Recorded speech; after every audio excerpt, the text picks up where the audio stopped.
ಪಾವಲಾ minor ಅವರು ಯಾವ ದೇಶದಲ್ಲಿ ಹುಟ್ಟಿದ್ರು? ಅವ್ರು ಯಾರು?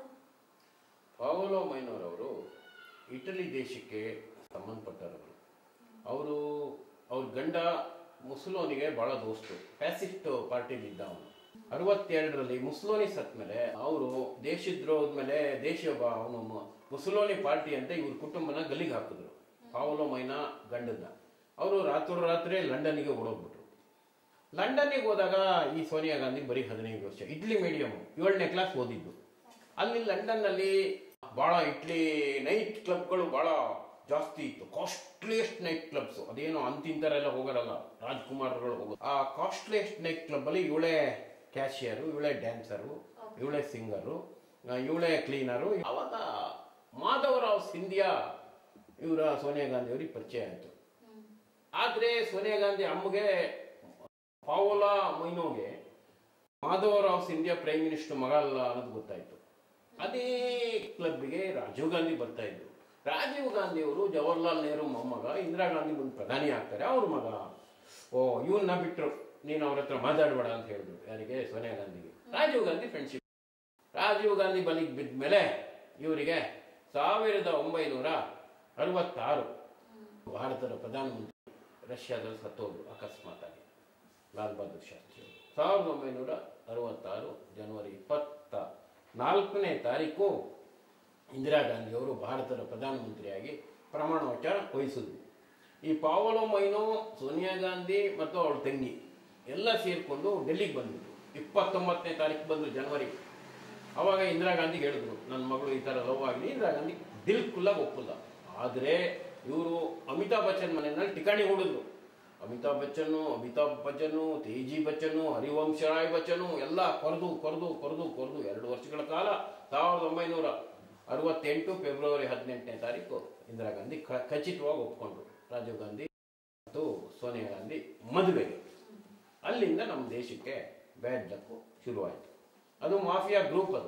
ಆ ಮಾಫಿಯಾ ಗ್ರೂಪ್ ಇಲ್ಲಿಗೆ ಬಂತು. ಸರ್, ನೀವು ಮಾಫಿಯಾ ಗುಂಪು ಅಂತ ಹೇಳಿದ್ರಿ, ಅದು ಯಾವ ದೇಶದಲ್ಲಿ ಹುಟ್ಟಿದ್ದು? ಅದು ಮಾಫಿಯಾ ಗುಂಪು ಅದೊಂದು ಪ್ರಪಂಚದಲ್ಲಿ ಕೆಟ್ಟ ಸಂಸ್ಥೆ. ಅದು 1930ರಲ್ಲಿ ಇಟ್ಲಿನಲ್ಲಿ ಹುಟ್ಟಿತು.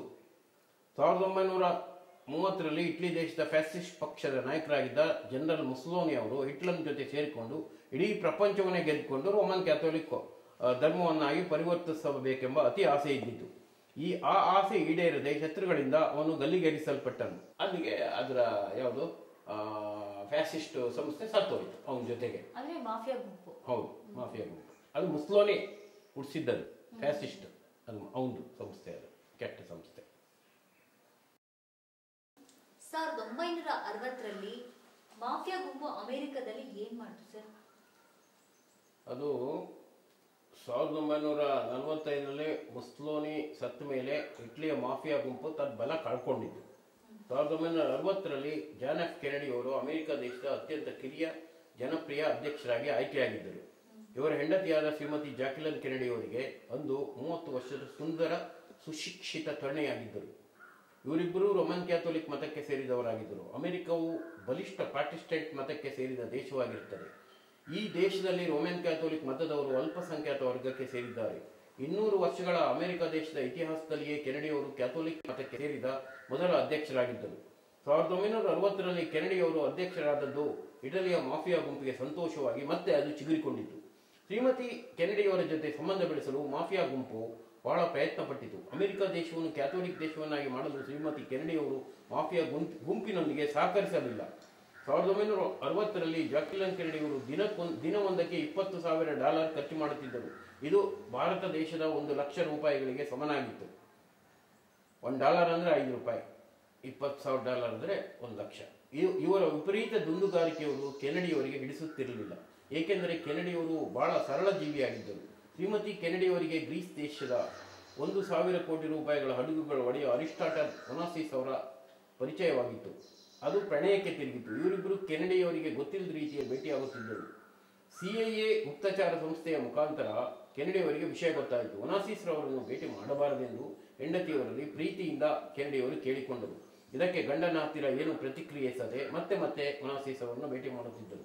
ಇವರು ಕೆನಡಿಯವರಿಗೆ ವಿವಾಹ ವಿಚ್ಛೇದವನ್ನು ಕೊಡುವ ಹಾಗಿರಲಿಲ್ಲ. ಏಕೆಂದರೆ ಕೆನಡಿಯವರು ಸಾಮಾನ್ಯ ವ್ಯಕ್ತಿಯಾಗಿರಲಿಲ್ಲ. ಅವರು ಅಮೆರಿಕದ ದೇಶದ ಅಧ್ಯಕ್ಷರಾಗಿದ್ದರು ಮತ್ತು ಇಡೀ ಮಾನವ ಜನಾಂಗದ ಕಣ್ಮಣಿಯಾಗಿದ್ದರು. ಏಕೆಂದರೆ ಅಮೆರಿಕ ದೇಶದ ಜನತೆ ವಿಚ್ಛೇದನ ಕೊಡುವುದಕ್ಕೆ ಶ್ರೀಮತಿ ಕೆನಡಿಯವರನ್ನು ಕಾರಣ ಕೇಳುತ್ತಿದ್ದರು. ಇದಕ್ಕೆ ಅವರಲ್ಲಿ ಉತ್ತರವಿರಲಿಲ್ಲ. ಮಹಾ ಕರಾಳ ದುರಂತದ ದಿನ ಬಂದೇ ಬಿಟ್ಟಿತು.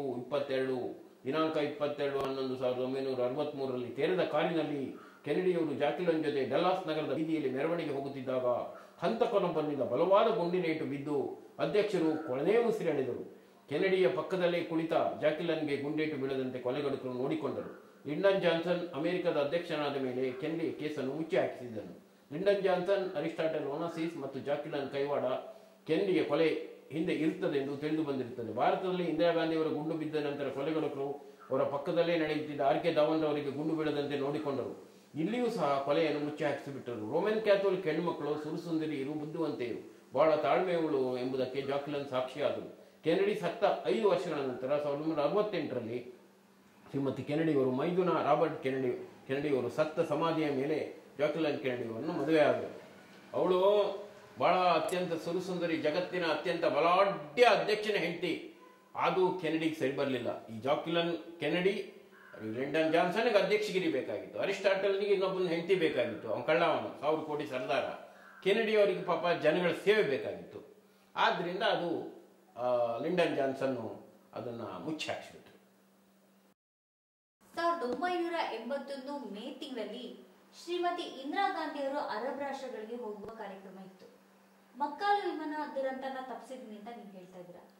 ಅದ್ರ ಬಗ್ಗೆ ದೀರ್ಘವಾಗಿ ವಿವರಣೆ ಕೊಡ್ತೀರಾ ಸರ್? ಖಂಡಿತ. ಇದು ನಾನು ಇಂದಿರಾ ಗಾಂಧಿ ಅವರಿಗೆ ಸುಮಾರು 31 ವರ್ಷಗಳ ಹಿಂದೆ ಟಿ.ಡಿ.ಆರ್. ಹರಿಶ್ಚಂದ್ರ ಮತ್ತು ಇಂದಿನ ಮಾಜಿ ಐ.ಜಿ. ಕೆ.ವಿ. ರವೀಂದ್ರನಾಥ್ ಠಾಗೂರ್ ಗೌಡ ಸೇರಿಕೊಂಡು ಶ್ರೀಮತಿ ಇಂದಿರಾ ಗಾಂಧಿ ಅವರು ಜೀವವನ್ನು ಉಳಿಸಿದರು. ದಿನಾಂಕ 9/4/1981 ಬೆಳಿಗ್ಗೆ 11 ಗಂಟೆ ಸಮಯದಲ್ಲಿ ಹೊಸ ದೆಹಲಿಯ ನಂಬರ್ 1 ಅಕ್ಬರ್ ರಸ್ತೆಯಲ್ಲಿ ವಾಸಿಸುತ್ತಿದ್ದ ಆಗಿನ ಭಾರತದ ಪ್ರಧಾನಮಂತ್ರಿಗಳಾದ ಶ್ರೀಮತಿ ಇಂದಿರಾ ಗಾಂಧಿ ಅವರಿಗೆ ಶಿವಮೊಗ್ಗ ಜಿಲ್ಲೆ ತೀರ್ಥಹಳ್ಳಿ ತಾಲೂಕು ಮಂಡಗದ್ದೆ ಹೋಬಳಿ ತೂದೂರ್ಕಟ್ಟೆ ಅಂಚೆ ಕಚೇರಿಯಿಂದ ಒಂದು ತುರ್ತು ತಂತಿ ಸಂದೇಶವನ್ನು ಅಲ್ಲಿ ಮುಖ್ಯಸ್ಥ ಸುಂದರಮೂರ್ತಿ ಅವರ ಮುಖಾಂತರ ಕಳುಹಿಸಿದ್ದರು. ಆ ತಂತಿ ಸಂದೇಶದ ವಿವರಣೆಯು ಈ ಕೆಳಕಂಡಂತೆ ಇರುತ್ತದೆ. The 1981 May and June 25th dangerous days for your life. Be careful in Makalo aeroplane. ಆಗಿನ ಶಿವಮೊಗ್ಗ ಜಿಲ್ಲಾ ಗುಪ್ತದಳದ SP ಶ್ರೀ ಕೆ.ವಿ. ರವೀಂದ್ರನಾಥ್ ಠಾಗೂರ್ ಅವರು ಪಿ. ಸುಂದರಮೂರ್ತಿ ಅವರನ್ನು ಭೇಟಿ ಮಾಡಿ ತಂತಿ ಸಂದೇಶದ ಸುದ್ದಿ ಸತ್ಯವಾಗಿದೆ ಎಂದು ಖಚಿತಪಡಿಸಿಕೊಂಡರು.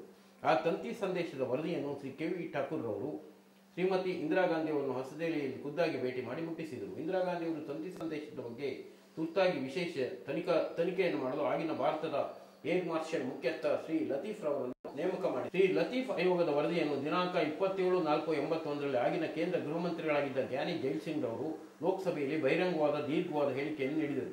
ದಿನಾಂಕ 28/4/81ರಲ್ಲಿ ದೇಶದ ಎಲ್ಲಾ ಪ್ರಮುಖ ದಿನಪತ್ರಿಕೆಗಳ ಮುಖಪುಟದಲ್ಲಿ ಹೇಳಿಕೆಯು ಪ್ರಕಟವಾಗಿತ್ತು. ದಿನಾಂಕ 5/5/81ರಲ್ಲಿ ಶ್ರೀಮತಿ ಇಂದಿರಾ ಗಾಂಧಿ ಅವರು ಮಕಾಲೋ ಎಂಬ ಹೆಸರಿನ ವಿಮಾನದಲ್ಲಿ ಅರಬ್ ದೇಶಗಳಿಗೆ ಕುಳಿತುಕೊಂಡು ಹೋಗುವ ಕಾರ್ಯಕ್ರಮವಿದ್ದಿತು. ಈ ವಿಮಾನವು ಫ್ರಾನ್ಸ್ ದೇಶದಿಂದ ದಿನಾಂಕ 9/4/81ರಲ್ಲಿ ಹರಿಶ್ಚಂದ್ರ ಗೌಡರು ಟೆಲಿಗ್ರಾಮ್ ಮಾಡಿದ ದಿವಸವೇ ಹೊಸ ದೆಹಲಿಗೆ ಬಂದಿತು. ಆ ವಿಮಾನವನ್ನು ಹೊಸ ದೆಹಲಿಯ ವಿಮಾನ ನಿಲ್ದಾಣದ ವಿಶೇಷ ಸ್ಥಳದಲ್ಲಿ ನಿಲ್ಲಿಸಿದ್ದರು. ಲೆಫ್ಟಿನೆಂಟ್ ಲತೀಫ್ ರವರು ಆ ವಿಮಾನದ ಎಳೆಯೂ ಬಿಡಿಸಿ ತನಿಖೆಯನ್ನು ಮಾಡಿದಾಗ ಶತ್ರುಗಳು 4 ಕೇಬಲ್ಗಳನ್ನು ಸೂಕ್ಷ್ಮ ರೀತಿಯಲ್ಲಿ ಕತ್ತರಿಸಿ ಹಾಕಿದ್ದರು.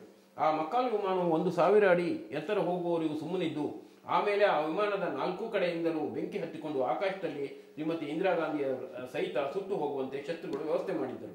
ಶ್ರೀ ಜೈಲ್ ಸಿಂಗ್ ರವರ ಹೇಳಿಕೆಯಲ್ಲಿ ಆರೋಪಿ ಸಂಚಿನ ಹಿನ್ನೆಲೆಯಲ್ಲಿ ಯಾರ್ಯಾರು ಇದ್ದರೆಂದು ಬಹಿರಂಗಪಡಿಸಲಿಲ್ಲ.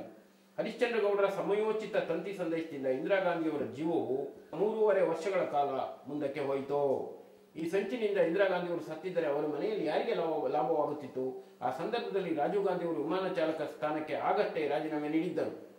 1981ರಲ್ಲಿ ಅಂದಿನ ಭಾರತ ಪ್ರಧಾನಮಂತ್ರಿ ಶ್ರೀಮತಿ ಇಂದಿರಾ ಗಾಂಧಿ ಅವರ ಕಚೇರಿಯಲ್ಲಿ ಆರ್.ಕೆ. ದಾವನ್ ಮತ್ತು ವಿನ್ಸೆಂಟ್ ಜಾರ್ಜ್ ರವರುಗಳು ಆಪ್ತ ಸಹಾಯಕರಾಗಿ ಕೆಲಸ ಮಾಡುತ್ತಿದ್ದರು. ಈ ವಿನ್ಸೆಂಟ್ ಜಾರ್ಜ್ ರವರು ಶ್ರೀಮತಿ ಸೋನಿಯಾ ಗಾಂಧಿ ಅವರಿಗೆ ಆಪ್ತ ಸಹಾಯಕರಾಗಿ ಕೆಲಸ ಮಾಡುತ್ತಿದ್ದಾರೆ. ಮಾರ್ಗ್ರೆಟ್ ಆಳ್ವರ್ ಅವರು ಜಾರ್ಜ್ ರವರನ್ನು ಎಸಿಸಿ ಕಚೇರಿಯಲ್ಲಿ ಕೆಲಸವನ್ನು ಕೊಡಿಸಿದ್ದರು.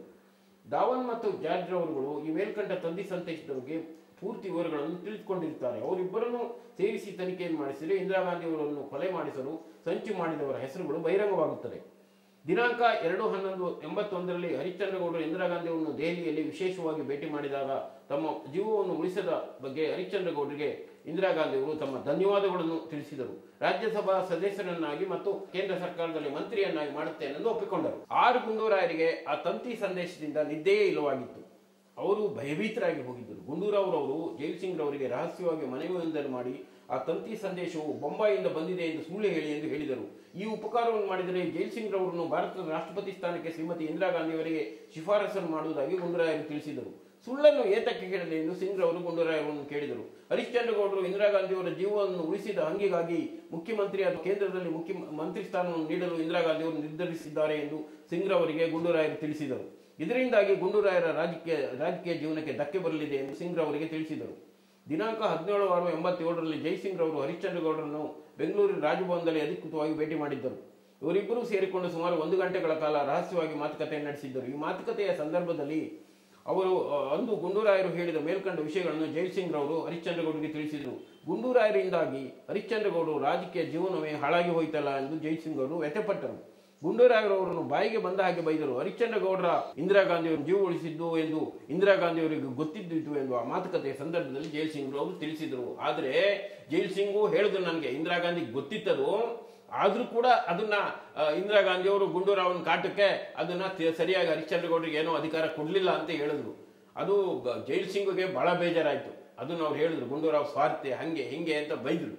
ಅವತ್ತು ನಮ್ಗೆ ನೀವು ಕೊಡ್ಬೇಕಾಯ್ತು, ನಿಮ್ಮ ರಾಜಕೀಯ ಜೀವನನೇ ಹಾಳಾಗ. ಆಮೇಲೆ ಇನ್ನೊಂದು ಮಾತು ಹೇಳಿದ್ರು, ರಾಜೀವ್ ಗಾಂಧಿಗೂ ಜೈಲ್ ಸಿಂಗ್ ಅವರಿಗೆ ಆಗ್ತಾ ಇಲ್ಲ. ನನಗೆ ಹೇಳಿದ್ರು, ನೀವು ಪ್ರೈಮ್ ಮಿನಿಸ್ಟರ್ ಆಗ್ಬಿಡಿ ಅಂತ. ನನಗೆ ಯಾರು ಜೈಲ್ ಸಿಂಗು, ಬನ್ನಿ ನಾನು ಬಡಿಗೆ ಕೆತ್ತನು, 8ನೇ ಕ್ಲಾಸ್ ಓದ್ದನು, ನೀವು highly learned person, BA honours ಓದಿದ್ದೀರಿ, ಯಾಕೆ ನಿಮ್ಗೆ ರಾಜೀವ್ ಗಾಂಧಿಗೆ ಯಾವ ಲಾಭ ಆಯ್ತು, ಯಾವ ಅನುಭವ ಆಯ್ತು? ಅವನು ಏಕದಮ್ ನಾನು ಅನ್ಕಾನ್ಸ್ಟಿಟ್ಯೂಷನ್ ಅಲ್ಲಿ ಪ್ರೈಮ್ ಮಿನಿಸ್ಟರ್ ಮಾಡಲಿಲ್ಲ, ಮಾಡ್ತೀನಿ ನಿಮ್ಮನ್ನು ಪ್ರೈಮ್ ಮಿನಿಸ್ಟರ್ ಅಂದ್ರು. ಬೇಡ ಸ್ವಾಮಿ, ನಮಸ್ಕಾರ ಸ್ವಾಮಿ, ನನ್ಗೆ ಯಾವ ಪದವಿನೂ ಬೇಡ, ದಯವಿಟ್ಟು ನಮಸ್ಕಾರ ಅಂತ ಹೇಳಿ ಬಿಟ್ಬಿಟ್ಟೆ. 1987ರಲ್ಲಿ ಶ್ರೀ ರಾಜೀವ್ ಗಾಂಧಿ ಅವರು ಶ್ರೀಲಂಕಾ ಪ್ರವಾಸ ಕಾಲದಲ್ಲಿ ಅವ್ರ ಜೀವವನ್ನ ಉಳಿಸಿದೀನಿ ಅಂತ ನೀವು ಹೇಳಿದ್ರಿ. ಅದ್ರ ಬಗ್ಗೆ ದಾಖಲೆ ಕೊಡ್ತೀರಾ ಸರ್? ಖಂಡಿತ. ನಾನು ಅವಾಗ ಶಿವಮೊಗ್ಗದಲ್ಲಿ ರಾಜೀವ್ ಗಾಂಧಿ ವಿರುದ್ಧ ಒಂದು ಕೊಲೆ ಕೇಸು ಮೊಕದ್ದಮೆ ಹಾಕಿದ್ದೆ. ಇಂದಿರಾ ಗಾಂಧಿ, ಸೋನಿಯಾ ಗಾಂಧಿ ಮತ್ತು ರಾಜೀವ್ ಗಾಂಧಿ ವಿರುದ್ಧ ಶಿವಮೊಗ್ಗ ಮ್ಯಾಜಿಸ್ಟ್ರೇಟ್ ಕೋರ್ಟಲ್ಲಿ. ಆವಾಗ ನನಗೆ CBI ಇಂಟೆಲಿಜೆಂಟ್ ಆಫೀಸರ್ ಒಬ್ಬರು ಸಿಕ್ಕರು. ಅದನ್ನ ಈ S ಮಲ್ಲಿಕಾರ್ಜುನಯ್ಯನವರು 5/9/2000 ಒಂದು ಲೆಟರ್ ಬರೆದಿದ್ದಾರೆ ಎಲೆಕ್ಷನ್ ಕಮಿಷನ್ಗೆ. ಅದನ್ನ ನಾನು ಓದ್ತೀನಿ. On 5/2/1987, Sri TDR Harishchandra Gowda was informed to the central government, Central Intelligence of Bureau, Shumaga, by stating that there is a danger of life Sri Rajiv Gandhi in abroad. On 17/2/1987, when Honorable Sri Rajiv Gandhi visited Sri Lanka, at that time, one army person had attacked from backside of Sri Rajiv Gandhi and tried to murder Sri Rajiv Gandhi with reverse of rifle, and Sri Rajiv Gandhi was saved his life immediately after seeing backside. Surprisingly, there is a big hand of Srimati Sonia Gandhi behind the back of the murder of Sri Rajiv Gandhi. The life of Sri Rajiv Gandhi was saved with help of message to Harishchandra Gowda. ಅಂದ್ರೆ ನಾನು ರಾಜೀವ್ ಗಾಂಧಿ ಪ್ರಾಣ ಉಳಿಸಿದೆ, ಅದು ಅವರಿಗೆ ಕ್ರಿಶ್ಚಿಯನ್ರಿಗೆ ಸಿಟ್ಟು ಬಂತು, ಕ್ಯಾಥೋಲಿಕ್ಗಳಿಗೆ, Oscar Antony Alva, George ಮಾಧವಂತಿಗೆ ನಾನು ಸೇವೆ ಮಾಡ್ದ ಅಂತ ರಾಜೀವ್ ಗಾಂಧಿನ ಅವಾಗಲೇ ಮುಗಿಸಕ್ ಕೊಟ್ರು. 1989 ಲೋಕಸಭಾ ಚುನಾವಣೆಗಳಲ್ಲಿ ರಾಜೀವ್ ಗಾಂಧಿ ಅವರು ಮತ್ತೆ ಪ್ರಧಾನಿ ಆಗುದಿಲ್ಲ ಅಂತ ನೀವು ಹೇಳಿದ್ದೀರಾ.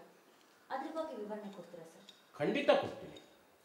ಅಂದು 13/3/89ರಲ್ಲಿ ಸೋನಿಯಾ ಗಾಂಧಿ ಅವರಿಗೆ 12:10 ಬೆಳಿಗ್ಗೆ 12:10 ಸಮಯದಲ್ಲಿ 13/3/89ರಲ್ಲಿ ಸೋನಿಯಾ ಗಾಂಧಿ ಅವರಿಗೆ ಒಂದು ಟೆಲಿಗ್ರಾಮ್ ಮಾಡಿದೆ. ಆ ಟೆಲಿಗ್ರಾಮಿನ ಸಾರಾಂಶ ಈ ಥರ ಇರ್ತದೆ. Mrs Sonia Gandhi, race course road, new Delhi. ಅವಾಗ ಪ್ರೈಮ್ ಮಿನಿಸ್ಟರ್ ಮನೆಯಲ್ಲೇ ಇದ್ದರು, ಪ್ರೈಮ್ ಮಿನಿಸ್ಟರ್ ಆಗಿದ್ದರು Rajiv Gandhi. Respected Rajiv Gandhi, planet Kuja is in the 10th place according to karma, and planet Rahu is in the 7th place as per Janma Rashi. Both are dangerous to your Prime Minister's position. You have lost planet Guru power, and so you will lose your position. If you meet me immediately, I will tell you all about future. ಅಂತ Telegram ಮಾಡಿದೆ ರಾಜೀವ್ ಗಾಂಧಿಗೆ. ಅವರು ಸೋನಿಯಾ ಗಾಂಧಿ ಮಾಡಿದ್ರೆ ಅವ್ರ ಕಸದ ಬುಟ್ಟಿಗೆ ಹಾಕ್ತಾರೆ. ಅವರೇ ಹೇಳ್ತಾರೆ ಸೆಕ್ರೆಟರಿಗಳು, ಅವ್ರ ಅಸ್ಟ್ರಾಲಜಿ ನಂಬಲ್ಲ, ಅವರು ನಂಬೋದು ಯೇಸುನೇ, ಯೇಸು ಬಿಟ್ಟರೆ ಇನ್ಯಾರನ್ನೂ ನಂಬಲ್ಲ. ಆಮೇಲೆ ನೀ ಕ್ಯಾಥೋಲಿಕ್ ಅಲ್ಲ, ಕಳ್ಸೋನು, ನೀನು ಹಿಂದೂ, ಪಕ್ಕಾ ಹಿಂದೂ ನೀನು, ಅದಕ್ಕಾಗಿ ನಾವು ಅದ್ರ ಬಗ್ಗೆ ನಿಗಾ ತಗೊಳಲ್ಲ ಅಂತ. ಅದು ನಾನು ಕರೆಕ್ಟಾಗಿ ಕಳಿಸ್ದೆ. ಅವನು ಪ್ರೈಮ್ ಮಿನಿಸ್ಟರ್ ಬೇಡ ಅಂತೇಳಿ ಕಳಿಸ್ದೆ, ಇನ್ನೊಂದು ವರ್ಷ ಮುಂದಕ್ಕೆ ಹಾಕಿ ಅಂತ. ಅದು ನಮ್ಮ ಮಾತು ಎಲ್ಲಿ ಕೇಳ್ತಾರೆ ರಾಜೀವ್ ಗಾಂಧಿ. ಅಲ್ಲಿಗೆ ಟೆಲಿಗ್ರಾಮ್ ಮಾಡಿದ್ದು ಒಂದೇ ಬಂತದು, ಸೋತ ಪ್ರೈಮ್ ಮಿನಿಸ್ಟರ್ ಆಗಿ.